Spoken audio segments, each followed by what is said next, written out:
too wide, it's really uncomfortable because you sink down. So what it does, the shoe is supposed to be tight so that it supports your foot and it pushes you up in the shoe. If it's too wide, then you sink down and your toes, all your body weight is on your toes. So you basically want your body weight in the shoe. And then the floating is when your foot doesn't go all the way down in the shoe. It doesn't go down. So it's floating above. And that's bad too. So you want it just right. You want your toes all the way down to the bottom, but you want it tight so that you don't sink. And I'm gonna let you feel that so you'll know what that means. Go ahead and grab that lamb's wool for him. And I'll try that. This is the fun part, is trying to get this on your foot right. Oh. I did not know it was just loose like that. Yeah. That would be in a pad or something. Well, I do have lamb's wool pads, and you're welcome to try it, because a lot of the girls just start with this, because that's what your teacher wants, right? Yeah, I have to start with that. Yeah, and so this just helps toughen up their skin, because these are a little harder to deal with. All right, go ahead. Let me slip your sock over.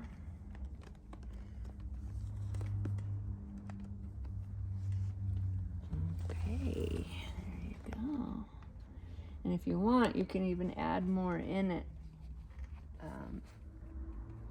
you know, depending on what feels good for you.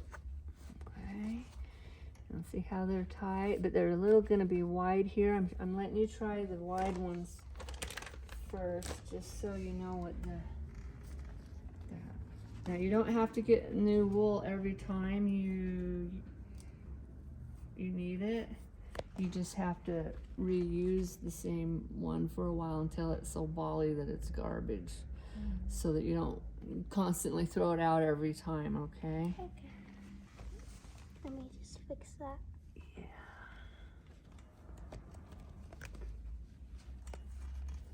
And you can even put the wool up here or on the side. You can add more, you know, like I said. Keep that wool in the right spot for you. Okay, there you go. This is like first See, time. that What do you might be think? too much under the toe. You need it more on top of the toe. There you go. Okay. Okay, go ahead and slip that one on. Now this one, like I said, is going to be a little wide, so you're going to feel the sinking, okay?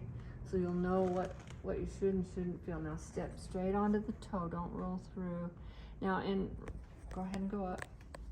In your point class, you'll roll through because that's proper technique. But when you're doing a fitting, you don't roll through because the ribbon and elastic isn't on you. Do you feel how that pressure on your toes? Okay, go down. Now I'm going to let you try the narrower one so you can see. And that's a good pinch. When you go up, you have a pinch in the back, and I'll show you that too. You do one finger from the back seam. And that's where you, and again, that's already cut in half. That's where you would sew the ribbon. At that angle. At the forward 45-degree angle. Okay. All right, so there's your one finger from the back seam. All right, and then I'll show you how to determine how tight you need it. And then the ribbon, now this is also a new thing that Ballet West showed us, because the old school method was you turn that and you mark these corners, and they called it a TP or a triangle. Mark the corners, and that's where you put your ribbon. Okay. But the way Ballet West explained it was, the ribbon, they used to think it was to support your ankle, that it was good for three things. One, it's aesthetically pleasing, so it's pretty. Two, it supports your ankles, which it really doesn't. Three, it pulls your shoe into the arch of your foot. Okay, so if you put your ribbon back here, it's not going to pull your shoe into your arch, okay? So the new method, and you don't really have to cut this one in half until you do this part. So just stick your foot in there for now. Okay? So what Ballet West told us was you find where her natural arch is by just rolling that back and forth a little bit. And then you draw a line right here on the inside where that ribbon is, and the same over here. Draw the line, okay? With a pen. Go ahead and take it off. And then you cut the ribbon in half. And you used to have to sew the old ribbon at an angle going backward, but this one you don't have to because it's a stretchy ribbon and it moves. So you can literally sew it straight on. Okay. And it will angle back. But yeah, the old school flat satin ribbon, you used to have to sew it back, and then the other one was sewed forward, so it was a crisscross. Okay. All right. Okay, so now I'm going to show you how to determine how tight to make this. Slip your foot in again. And now, all right. Okay, so just pretend this is cut in half and it's already, you sew one side on first, okay? So one side sewn on and you cross it right here. There's a muscle. Okay, you cross it in the meaty, muscly area. And then you go back here and then you mark the elastic again. All right, so when it pushes into that meat, you'll see a little bunches, and that's totally normal. Now go on your platform. Okay, see when she's on the platform, see how it's poking out right here? That's the part that you do that little stitch on that I was telling you about, okay?